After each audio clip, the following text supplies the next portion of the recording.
You know what's strange? Some people can scroll for 40 minutes, know exactly who got engaged, who moved to a city with impossibly expensive rent, whose baby is suddenly in kindergarten, whose kitchen turned all white and wood and ceramic, bowls, and still never post a single thing themselves. No birthday carousel, no blurry concert clip with one song lyric over it, no photo dump, no casual little spring lately post that somehow took 47 minutes to choose. There, they see everything. But when it comes to putting themselves into the stream, something in them just stops. And if that's you, people probably get you wrong. They think you're antisocial, or secretive, or weirdly judgmental about social media, or maybe just not expressive. But a lot of the time, that's not what's happening at all. A lot of the time, you're not refusing connection. You're refusing performance. Because for some people, the second a moment turns into something that could be posted, it stops feeling fully theirs. That's the part almost nobody talks about.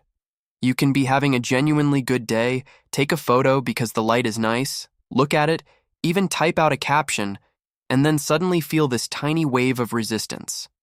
Not panic, not a drama, just this quiet internal, no, never mind. And it's hard to explain that to people who post naturally because to them, posting is just sharing. It's light, it's social, it's how they say, I was here. But to you, it can feel like something else happened. The second you post, the moment has an audience now. It has a shape, a tone, a version. Now it can be read wrong, ignored, overread, stored, compared, revisited by someone from high school at 11:48 p.m. for reasons you will never know.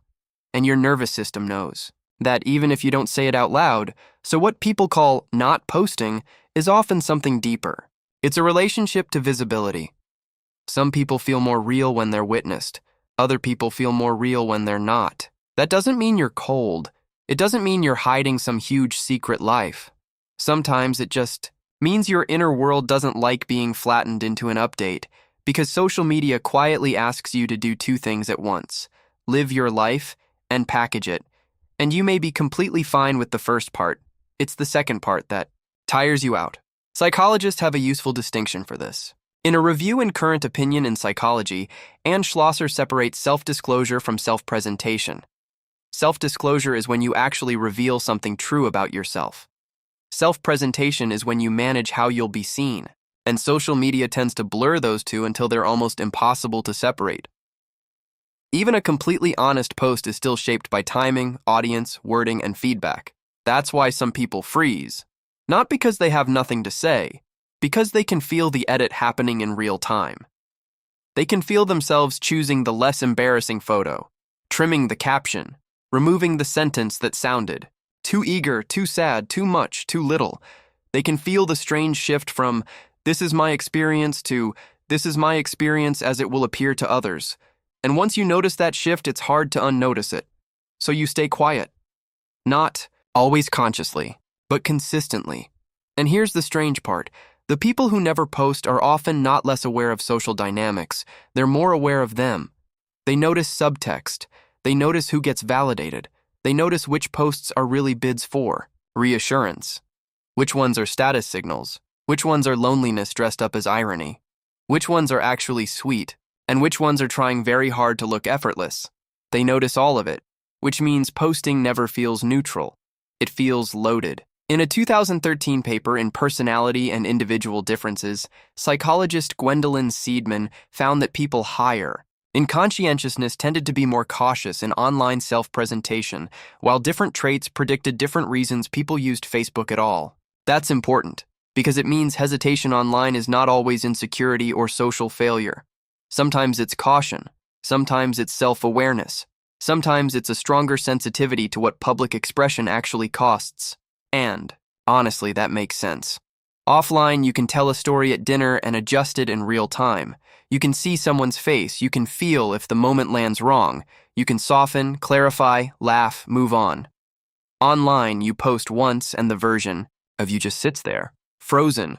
That's a weird thing to ask from a human nervous system that evolved in small groups, face to face, where reputation was immediate and relational, not archived and searchable.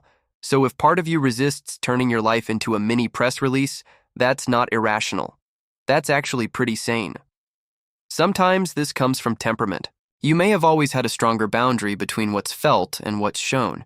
You may be someone who needs to process an experience privately before it becomes language, or maybe you don't really understand what you feel until hours later, when the moment is over and the room is quiet and your phone is face down on the table, and by then the urge to post is gone. Sometimes it comes from experience. If you grew up in an environment where being visible meant being commented on, corrected, teased, monitored, or misunderstood, you may have learned that exposure has consequences.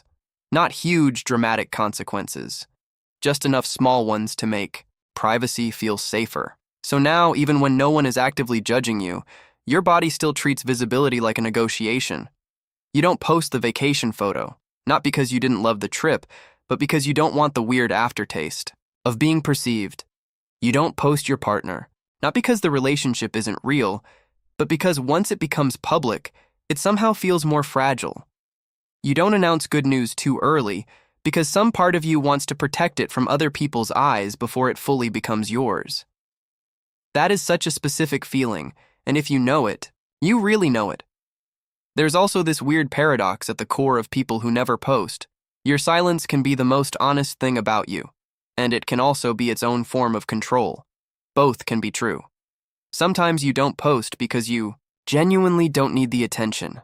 Your life feels complete before it's witnessed. That's real. And sometimes you don't post because staying unread feels safer than being known imperfectly. That's real too. One is privacy. The other is protection. And if you're this kind of person, it's worth asking yourself very quietly, which one it is for you most of the time. Do you stay offline because your inner life is full? Or because being seen feels dangerous? Because those are not the same thing. One is peace. The other is hiding. And I don't say that to shame you.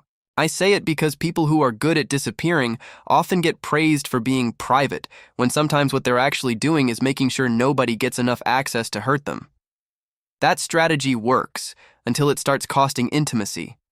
Because the truth is, being known always requires a little badly managed exposure, a slightly awkward photo, a too specific thought, a message that sounds more sincere than cool, a version of you that isn't perfectly curated. And if you never let any of that out, people may respect your boundaries while still never quite reaching you. That can feel lonely in a very clean, hard-to-name way.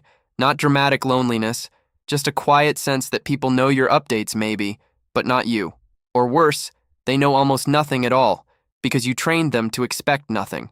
And here's what makes this even more complicated. Not posting does not automatically mean you're more authentic than people who do. That's an easy story to tell yourself. I'm not performing like everyone else. Maybe, sometimes. But silence can be a performance too. A subtler one. You can curate by revealing, and you can curate by withholding.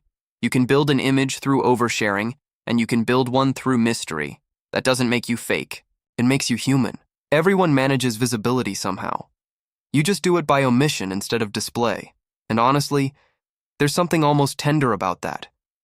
You're trying to keep the truest parts of yourself from being flattened into content. You want your memories to stay warm, not instantly translated into captions. You want your joy unmeasured. You want your grief untouched. You want your life to belong to your actual life. That's not nothing. Luo and Hancock, in a 2020 review on self-disclosure and well-being, make a similar point in a more academic way. Sharing can increase connection and authenticity, but only when it actually feels real and supportive. When disclosure becomes distorted, strategic, or disconnected from your genuine self, it can stop helping altogether. Which means your resistance may not be irrational avoidance. It may be your system rejecting forms of sharing that don't feel psychologically true. Oh no, you're not broken because you never post. You may just be someone for whom public expression is never just public expression, it's exposure, interpretation, memory turned outward. And some people are more porous to that than others. They feel the audience before the audience even exists. They feel the permanence in a disappearing story. They feel the social math inside something other people experience as casual. That's why your camera roll is full of moments nobody has ever seen. Tiny meals, sunsets through a windshield, a friend laughing in bad overhead lighting, the corner table at a cafe, the dog sleeping with one paw over its face. Proof you were alive, without any desire to make it official. Your camera roll is basically a museum no one is allowed into, and maybe that's beautiful. But maybe sometimes it's also a little sad, because maybe part of you does want to be known. Not by everyone. Not all the time. Not in that loud, relentless way the internet rewards, but by someone. A few people. The right people. And if that's true, then maybe the question isn't whether you should suddenly become a person who posts all the time. Maybe the question is smaller than that. Maybe it's whether there's one place in your life where you can let yourself be visible without over-editing. One message sent before it's perfect. One photo shared because it mattered to you, not because it performed well. One sentence that sounds like your actual voice. Because for people like you, the goal is not more exposure. It's safer honesty. That's different. You don't need to become someone who documents every brunch and every mood and every airport gate. You don't need to perform spontaneity. You don't need to manufacture a brand out of having a soul. But it is worth noticing if your silence is serving your peace or slowly erasing your presence. That distinction matters. A lot. Because the deepest truth here is that people who never post on social media are often not afraid of expression itself. They're afraid of what happens when expression stops belonging to them. And once you understand that, your own behavior starts making a lot more sense. You were never bad at social media. You were just never willing to trade as much private meaning for public legibility as other people were. And whether that's wisdom or self-protection probably depends on the day. Maybe that's why this kind of silence feels so hard to explain. It isn't emptiness. It isn't indifference. It's often a very full inner life protecting itself in the only way it knows how.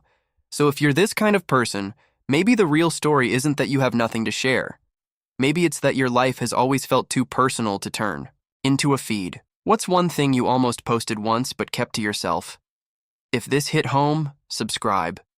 And if you want the psychology that most people never hear about themselves, the next video is going to hit even harder. Click it.